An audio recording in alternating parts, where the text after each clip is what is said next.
მოგეხსენებათ 2022-23 წლებში ასე რეკორდულად გაზრდილი ბაზარი ძირითადად უფრო ერთჯერად ფაქტორებს უკავშირდებოდა, რაც რუსეთ-უკრაინის ომის დაწყება იყო.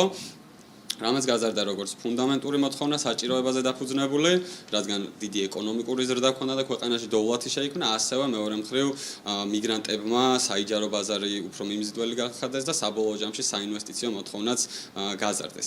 ბუნებრივია მოლოდინი იყო, რომ ამ ერთჯერადი ფაქტორების ამოწურვის შემდეგ დაუბრუნდებოდა ბაზარი თავის ჯანსაღმაჩვენებელს და შემცირება გვექნებოდა, თუმცა 2024 წელს ამ ყველაფერს უკვე მთელი ეს ტურბულენციას დაემატა გაუარესებული მოლოდინები წლის ბოლოს და ამას რიცხვებშიც ძალიან კარგად ხედავთ. თუ ავიღეთ ბოლოს 3 თვის მონაცემებს, დეკემბერი, იანვარი, თებერვალი, ზოგადად ტრანზაქციებში გვაქვს შემცირება და ეს ახლა როგორც პირველად, ასევე მეორად ბაზარს. პირველად ბაზარზე როგორც აღნიშნეთ, გამოკითხვას მოუშველია, აქ ინდივიდუალური დეველოპერების დონეზე გვაქვს სხვადასხვა სურათები, თუმცა უფრო მაკრო დონეზე თუ შევხედავთ აგრეგირებულ მონაცემებს, აქ სამივე თვეში გვაქვს კლება, საშუალოდ ყოველთვიურად 8-10%-ის ფარგლებში არის კლება და თებერვლის მონაცემებითაც უკვე დაახლოებით 12%-იანი კლება იყო წლიური, რაც ვნახეთ.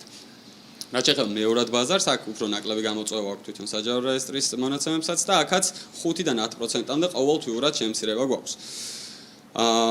არ ვიტყოდი რომ ეს არის საგანგაშო სიტუაცია, ბუნებრივია არის საყურადღებო, თუმცა ბაზარზე როგორც ვთქვი, მოლოდინი იყო ტრანზაქციების შემცირების და აქვე ძალიან მნიშვნელოვანია ისიც ვთქვათ, რომ არანაკლები მნიშვნელობის არის მიწოდების მხარე, რომელიც 2023-24 წლებში რეკორდულად არის გაზრდილი.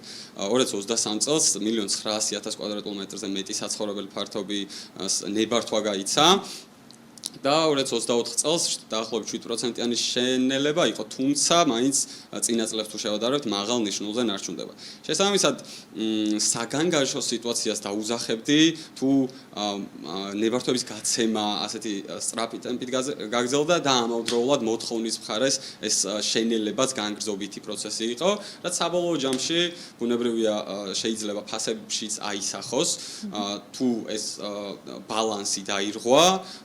რამოდენ უნდა გავიდეს, რომ შეიძლება შეიცვალოს თქვენი გათვლებით? ასე რთული არის პირდაპირ რაიმე კონკრეტული ნიშნულის დასახელება, თუმცა მზარდი მიწოდება და კლებადი მოთხოვნა, თუ ეს სურათი შენარჩუნდა მომდევნო თვეებშიც, რა არის რისკი, რასაც კალტი ხედავს დღესდღეობით უძრავი ქონების ბაზარზე ძალიან მოკლედ და ყოველს მინდა რომ რისკი ვიტყოდი, რომ სწორედ ამ ბალანსის დარღვევის შემთხვევაში, თუ ვიხილეთ ფასების კორექცია, ეს ფასების კორექცია უნდა მოხდეს დეველოპერების მარჟების შემცირების ფონზე და უკვე აღინიშნა რომ ის ფაქტორები, რაც ამაზე მზარდი მიმართულებით მოქმედებს, რაც არის გაზრდილი მიწის ფასების, სამშენებლო ხარჯები, ასევე მზარდი რეგულაციები სექტორში, ეს ყველაფერს არ რთულებს.